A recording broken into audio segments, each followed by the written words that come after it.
ก่อนที่แร็กนาร็อกจะเริ่มก่อนที่เทพเจ้าจะออกมาสู้กันก่อนที่โลกทั้งใบจะล่มสลายทุกอย่างเริ่มจากฤดูหนาวที่ไม่ยอมจากไปฟินบูวินเทอร์คือเหตุการณ์ในตำนานนอร์สที่ถูกระบุไว้อย่างชัดเจนว่าเป็นสัญญาณแรกของวันสิ้นโลกหรือแร็กนาร็อกมันไม่ใช่คำเปรียบเปยไม่ใช่แนวคิดเชิงปรัชญาและไม่ใช่แค่ฤดูหนาวที่หนาวมากอย่างที่หลายคนเข้าใจแต่เป็นเหตุการณ์ตามคำทำนายที่มีลำดับมีสาเหตุและมีผลลัพธ์ชัดเจนต่อทั้งโลกมนุษย์และโลกของเทพเจ้าคำว่าฟิมบูวินเทอร์มาจากภาษานอร์สโบราณโดยคำว่าฟิมบูแปลว่าใหญ่โตรุนแรงหรือยิ่งใหญ่และวินเทอร์คือฤดูหนาวรวมความหมายตรงตัวว่าฤดูหนาวอันยิ่งใหญ่ในบทกวีของนอร์สโดยเฉพาะใน Poetic Edda ได้ระบุว่าฟิมบูวินเทอร์จะเป็นฤดูหนาวที่ยาวนานติดต่อกัน3 ปีเต็มโดยไม่มีฤดูร้อนขั้นกลางเลยแม้แต่ปีเดียวซึ่งถือเป็นสิ่งผิดปกติอย่างร้ายแรงในโครงสร้างของโลกตามความเชื่อของชาวนอร์สในตำนานนอร์สดวงอาทิตย์และดวงจันทร์ไม่ได้เป็นเพียงวัตถุบนท้องฟ้าแต่เป็นสิ่งมีชีวิตที่มีเส้นทางการเคลื่อนที่แน่นอนและถูกไล่ล่าอยู่ตลอดเวลาโดยหมาป่า2 ตัวชื่อว่าสคอร์และฮาติหมาป่าทั้งสองเป็นลูกหลานของเฟนเรียและหน้าที่ของพวกมันคือการไล่ตามดวงอาทิตย์และดวงจันทร์ไว้บนฟ้าในช่วงเวลาปกติพวกมันจะไม่สามารถไล่ทันได้แต่เมื่อถึงช่วงเวลาใกล้สิ้นโลกพวกมันจะเข้าใกล้เป้าหมายมากขึ้นเรื่อยๆผลก็คือแสงจากดวงอาทิตย์และดวงจันทร์จะอ่อนลงกลางวันสั้นลงกลางคืนยาวขึ้นและอุณหภูมิของโลกเริ่มลดลงนี่คือจุดเริ่มต้นของฟิมบูวินเทอร์ตามกลไกในตำนานเมื่อฤดูหนาวปีแรกเริ่มต้นโลกมนุษย์ยังไม่ทันพังทันทีหิมะตกหนักลมหนาวรุนแรงฤดูปลูกพืชถูกรบกวนแต่ผู้คนยังคิดว่า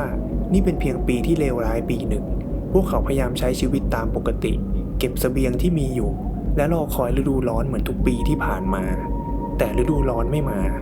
ฤดูหนาวปีที่2เริ่มต้นโดยที่หิมะปีแรกยังไม่ทันละลายแผ่นดินแข็งจนไม่สามารถเพาะปลูกได้ปศุสัตว์เริ่มล้มตายอาหารเริ่มขาดแคลนและความอดอยากเริ่มแพร่กระจายฤดูหนาวปีที่3คือจุดแตกหักตำนานระบุชัดว่าฤดูร้อนหายไปจากโลกโดยสิ้นเชิงไม่มีสัญญาณของการฟื้นฟูไม่มีวัฏจักรธรรมชาติที่มนุษย์คุ้นเคยอีกต่อไปในช่วงเวลานี้ไม่ใช่แค่ธรรมชาติที่ล่มสลายแต่สังคมมนุษย์ก็พังตามไปด้วยบทกวีใน Poetic Edda บรรยายเหตุการณ์นี้ด้วยถ้อยคำรุนแรงว่าพี่น้องจะฆ่าพี่น้องและพ่อจะไม่ไว้ชีวิตลูกคำสาบานจะถูกทำลายกฎหมายจะไร้ความหมายและความสัมพันธ์พื้นฐานของมนุษย์จะพังทลายทั้งหมดสิ่งสำคัญคือตำนานนอร์สไม่ได้โทษปีศาจหรืออสูรใดๆว่าเป็นผู้กระทำให้มนุษย์ฆ่ากันเองแต่ระบุชัดว่าความอดอยากและความสิ้นหวังคือสาเหตุหลักเมื่อทรัพยากรหมดมนุษย์จะเข้าสู่สภาวะเอาตัวรอดและศีลธรรมจะไม่สามารถดำรงอยู่ได้นี่คือส่วนหนึ่งของคำทำนายฟิมบูวินเทอร์ที่แสดงให้เห็นว่าการล่มสลายของโลกไม่ได้เริ่มจากเทพเจ้าแต่เริ่มจากที่มนุษย์ก่อนในขณะเดียวกันโลกของเทพเจ้าก็ไม่ได้ปลอดภัยจากผลกระทบของมันเทพเจ้านอร์สไม่ใช่ผู้ควบคุมจักรวาลอย่างสมบูรณ์พวกเขาเป็นส่วนหนึ่งของโครงสร้างจักรวาลและโครงสร้างนั้นมีชะตากรรมของมันเองโอดินในฐานะเทพสูงสุดรู้คำทำนายทั้งหมดตั้งแต่ต้นเขารู้ว่ามันจะเกิดขึ้นรู้ว่ามันเป็นสัญญาณแรกของแร็กนาร็อกและรู้ว่ามันจะไม่มีทางย้อนกลับได้แต่สิ่งที่ตำนานเน้นย้ำก็คือแม้โอดินจะรู้ทุกอย่างแต่เขาไม่สามารถหยุดมันได้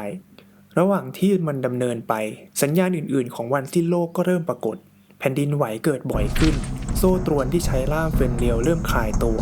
งูยักษ์จอมันกาดขยับตัวในมหาสมุทรทำให้น้ำทะเลปั่นป่วนเหตุการณ์เหล่านี้ไม่ได้เกิดขึ้นแบบฉับพลันแต่เป็นกระบวนการที่ค่อยๆทำให้โลกไม่มั่นคงตำนานนอร์สอธิบายตรงไปตรงมาว่า